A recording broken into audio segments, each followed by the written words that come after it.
사랑하는 반석의 성도 여러분, 6월 12일 아까베 시간이 돌아왔습니다. 벌써 금요일이 되었네요.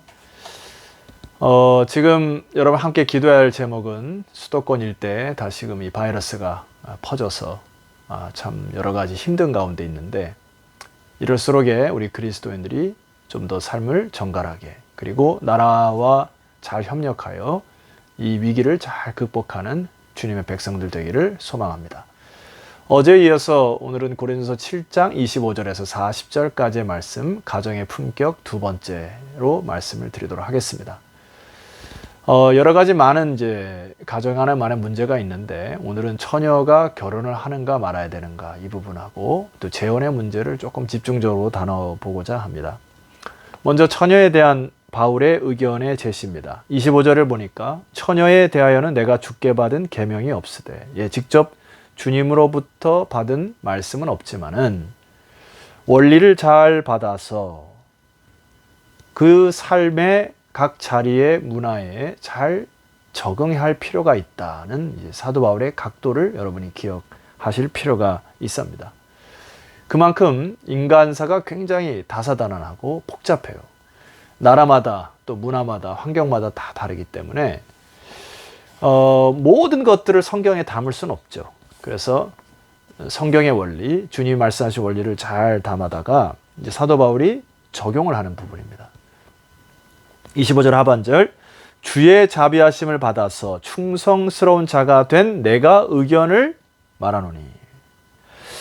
자, 처녀가 결혼을 하고 말고에 대한 그 옳고 그름을 이야기하는 정죄의 차원이 아니라 정확히 이해하여 품격을 높여가는 차원으로 사도 바울이 이야기합니다. 자, 의견을 제시하죠. 26절입니다. 내 생각에는 이것이 좋으니 곧 임박한 환난으로 말미암아 사람이 그냥 지내는 것이 좋으니라. 처녀로 사는 것도 그렇게 나쁘지 않다. 결혼하는 것에 대해서도 우리가 다른 사람에 대하여 함부로 판단하거나 거기에 너무 마음 빼앗기지 말았으면 좋겠다. 28절로 내려가면은, 그러나 장가가도 죄짓는 것이 아니고 처녀가 시집가도 죄짓는 것이 아니로되 이런 이들은 육신에 고난이 있으리니 나는 너희를 아끼노라. 갑자기 사도 바울이 얘기하는 이 부분은 뭐죠?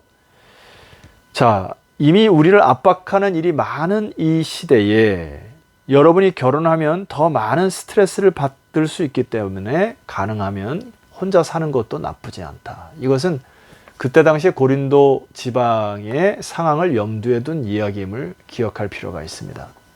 그래서 많은 사람들이 결혼을 해도 그렇게 행복하지 못했어요. 성적인 문란 때문에 많은 여인들이 참 비참하게 살아갔어요.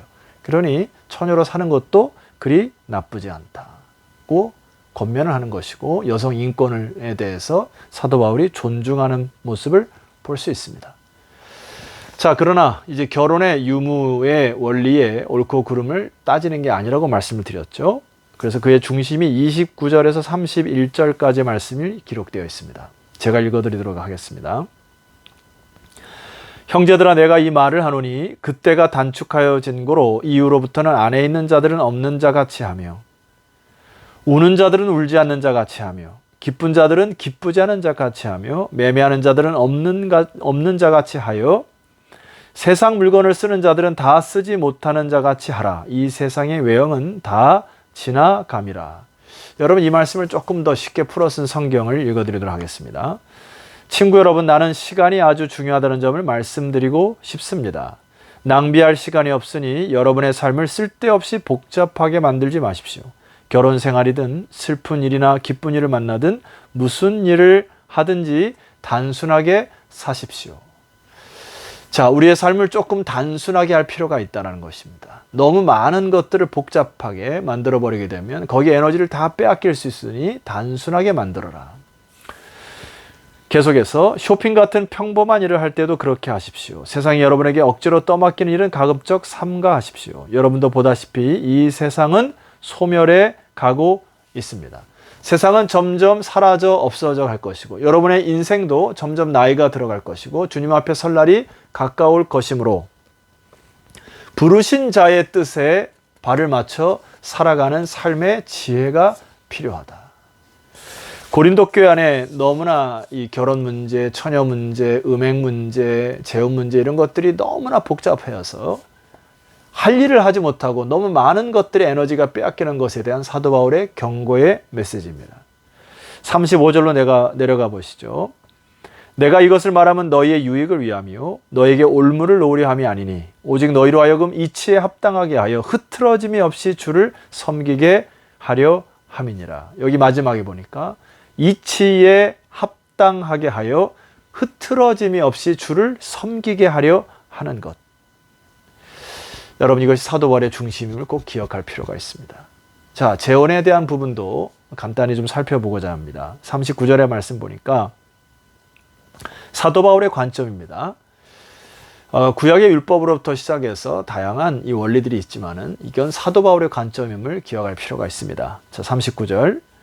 아내는 그 남편이 살아있는 동안에 매여 있다가 남편이 죽으면 자유로워 자기 뜻대로 시집갈 것이나 주 안에서만 할 것이니라. 가로 열고 믿는 자와 함께 가로 닫고. 자, 여기 사별을 하는 경우에는 재혼을 허용한다고 하는 사도 바울의 의미인과 동시에 40절 말씀 보니까 그러나 내 뜻에는 그냥 지내는 것이 더욱 복이 있으리로다. 남편이나 혹은 아내가 죽었을 때 그냥 재혼하지 않고 살아가는 것도 하나님 보시기에 더욱 복이 있다라는 사도 바울의 견해입니다. 왜냐하면 계속해서 이 사도 바울은 이 성적인 음행과 타락이 우리의 인생을 망가뜨리고 가정을 파괴하고 혹여 또 다른 결혼을 했을 경우에 믿지 않은 자와 또 결혼했을 경우에 이것을 동안 에너지와 스트레스를 감당할 일이었기 때문에 조건이 있었죠. 믿는 자와 함께 주 안에서 꼭 재혼을 할 것을 권유하고 있습니다. 자, 성도 여러분, 가정의 품격이라는 이 말씀을 이제 마치면서 제가 강조할 것이 있는데 베드로 사도의 말씀을 한 구절 읽어드리고 좀 결론을 내리고자 합니다. 베드로 후서 2장 21절. 의의 도를 안 후에 받은 거룩한 명령을 저버리는 것보다 알지 못하는 것이 도리어 그들에게 나으니라.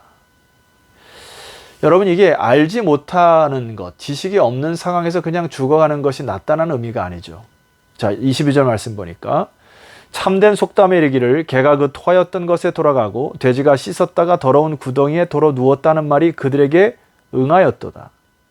이것은 이 하나님의 명령과 말씀을 알고 싸움과 거룩한 전쟁에서 졌을 경우에 개가 그 토하였던 것에 돌아가고 돼지가 씻었다가 더러운 구덩이에 돌아 누웠다는 것처럼 비참한 인생을 살아가는 것을 베드로 사도가 얘기하는 거죠. 베드로 사도가 얘기하는 건 뭐죠? 거룩한 명령을 지키고 싸울 필요가 있다. 하나님의 지식을 알고 주께서 주신 지혜를 알고 복음을 아는 자들이라고 하면은 이제는 분연히 일어나 삶 속에 있는 가정의 품격을 위하여 이제부터 영적으로 싸울 필요가 있다.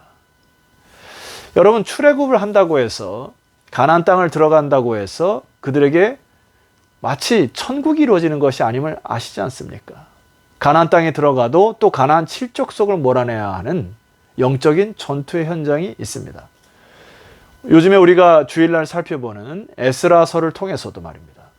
바벨론 포로로 잡혀갔다가 다시 귀환하여 그 땅에 돌아와도 해야 할 일들이 산더미처럼 쌓여 있어요. 성전도 건축해야 합니다. 성벽도 재건해야 됩니다. 다시 자녀들을 가르쳐야 됩니다. 말씀으로 다시 돌아가야 하고 많은 일들 중에서 개척정신으로 살아갈 일들이 많이 남아있어요. 자, 성도 여러분, 그러나 우리의 마음가짐은 이래야 되죠. 하나님께서 허락하신 그 땅에 자기의 자리 위치를 잘 지켜서 영적인 전투를 잘 싸우는 것, 여러분 이것이 참된 복임을 꼭 기억했으면 좋겠어요. 일전에 제주도에 갔을 때요, 이렇게 지나가다가 글자 하나를 봤다는 것이 이 자리돔 축제라고 하는 것이 있는데 제가 이제 이 내용을 좀 찾아보니까 말입니다. 참돔이라고 하는 것은 굉장히 이쁘다고 하네요. 그리고 감섬돔이라고 하는 것은 참 멋있는 생선이라고 합니다. 잘 보지 못했습니다만은. 근데 자리돔은 말입니다. 한 10cm 정도 되는 이 돔이래요. 그러니까 먹을 것도 별로 없죠. 그런데 이 자리물회가 아주 제주도에 유명하다고 하는데요. 살과 뼈를 이렇게 잘게 썰어가지고 얼큰한 육수에 담아서 이렇게 시원하게 먹는 그 자리무례가 최고랍니다. 이 자리돔의 유래는 말입니다. 이 멀리 헤엄쳐 다니는 회유성 물고기가 아니라 자기가 태어난 장소의 일정한 테두리를 벗어나지 않고 그 자리에서만 맴맴 돌다가 자기 자리를 지키다가 그 자리에서 죽는 그런 물고기라네요. 그래서 자리돔이라고 이름이 지어졌다고 합니다. 그래서 그 자리에만 가면 포획을 할 수 있다고 하네요. 자, 성도 여러분, 이 자리돔이 우리에게 주는 메시지 하나가 있지 않습니까? 크리스천도 하나님 주신 명령, 자기의 자리, 위치 잘 지키셨으면 좋겠어요. 그리고 감칠맛 나는 인생 살았으면 좋겠습니다. 목회자는 목회자의 위치에, 장로님들은 장로님 위치에, 권사님들은 안수집사님들은, 교사들은, 그리고 청년들은, 우리의 자녀들을 하나님이 각자의 삶 속에 부르심을 허락하셨다는 것을 믿으시고 여러분 각자의 자리 잘 지키시는 오늘 하루 되시기를 주의 이름으로 축원합니다. 기도드립시다. 하나님 아버지, 주께서 말씀하시니 감사합니다. 오늘 이 말씀을 통하여서 우리가 다시 한번 세월을 아끼고 또 시간을 절약하고 삶을 단순하게 할 수 있는 믿음의 사람들이 다 되게 하여 주시옵소서. 그리고 가정의 품격을 이루기 위하여 영적인 전쟁을 선포하고 자기의 자리, 남편의 자리, 아내의 자리, 또 자녀의 자리를 잘 지켜내므로 가정의 품격이 올라가고 또 감칠맛 나는 인생 살아갈 수 있는 믿음의 백성들이 다 되게 하옵소서. 예수 그리스도 이름으로 기도드렸사옵나이다. 아멘. 자, 성도 여러분, 한 주간을 이제 마감을 했고요. 내일 아침 아까배는 다시 만나겠습니다만은 오늘 내일 여러분 수고하셨으므로 맛있는 거 좀 사드시고 힘내시는 하루가 되었으면 좋겠습니다. 내일 뵙겠습니다.